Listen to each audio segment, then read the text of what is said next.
চাইলে এখন তুমিও পারবে 18,000 টাকার ট্রিপ মাত্র 13,000 টাকায় শেষ করতে এন্ড এক্সপ্লোর করতে পারবে পুরো Baul resort. Last Baul and সারার কম্পারিজন ভিডিও আপলোড করার পর থেকেই দেখলাম সবার অনেক কোয়েশ্চেন, অনেক request to plan a budget friendly trip for Baul.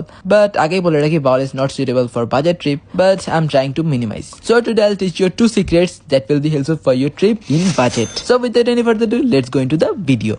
Secret number 1, ট্রিপের জন্য পাবলিক হলিডেজ চুজ করা যাবে না। Usually a 1 bedroom villa cost will be 30,600 টাকা on holidays, while remaining the other 5 weekdays the cost will be only 11,040 টাকা। Almost এখানে 2,500 টাকা বেঁচে যাবে। সিক্রেট নং 2, রুম বুক করার সাথে complimentary welcome drinks, unlimited swimming, coffee making facilities, breakfast থাকবে, বাট এক্সক্লুডেড থাকবে লাঞ্চ এন্ড ডিনার। যেহেতু আমরা একটা বাজেট ফ্রেন্ডলি ট্রিপ প্ল্যান করতেছি, so I will prefer you to having your lunch and dinner from outside of the resort. এছাড়াও lunch and ডিনারের জন্য resort menu থেকে অর্ডার করলে পড়বে 1,000 to 1,500 টাকা for each meal. For 2 person it cost 3,000 টাকা, dinner সহ 6,000 টাকা।